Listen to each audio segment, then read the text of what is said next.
Et voici que s'éleva la voix d'Eliphaz de Théman qui proclama: un sage répondrait-il une science aussi creuse? Gonflerait-il son sein des vents brûlants du désert? Se défendrait-il par des paroles stériles, par des discours dépourvus de substance? Tu vas jusqu'à saper la crainte de Yahweh. Tu dissipes toute contemplation divine.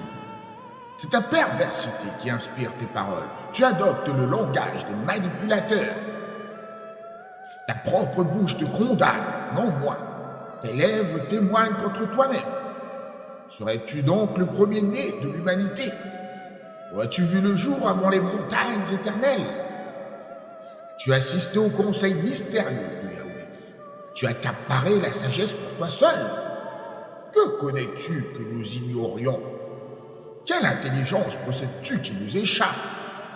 Parmi nous siègent des têtes blanches, des anciens plus vénérables que ton père. Méprises-tu les consolations divines, les paroles empreintes de douceur qui te sont adressées? Où t'emporte la passion de ton cœur? Pourquoi ces yeux étincelants de fureur? Comment oses-tu retourner ta rage contre Yahweh et proférer de tels blasphèmes? Quel donc le mortel pour se prétendre pur? L'enfant de la femme peut-il être juste? Si Yahweh ne fait point confiance à ses saints, si les cieux même sont impurs à ses yeux, combien plus abominable est l'être corrompu, l'homme qui s'abreuve d'iniquité comme d'eau. Écoute-moi, je vais t'instruire. Je te narrerai ce que j'ai contemplé, ce que les sages ont transmis, les vérités héritées de leur père. À eux seuls appartenait cette terre. Nul étranger ne s'est encore mêlé à eux. Le pervers se tourmente tous les jours de son existence, durant toutes les années réservées aux tyrans. Des fruits terrifiants hantent ses oreilles. En pleine paix, le destructeur fond sur lui. Il désespère d'échapper aux ténèbres. Il se voit poursuivi par le glaive. Il est en quête de pain, sachant que le jour sombre l'attend.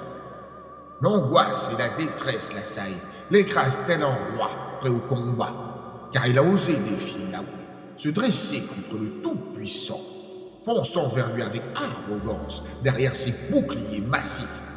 Son visage s'était engraissé de luxure, l'opulence gonflait ses flancs. Il habitait des cités en ruine, des demeures condamnées, vouées à l'effondrement. Il ne conservera point sa richesse.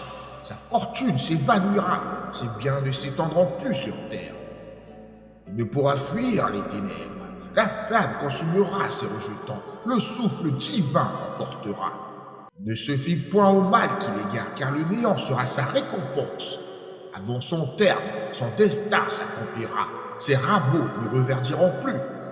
Comme une vigne, il perdra ses fruits encore verts, tel l'olivier laissant choir ses fleurs.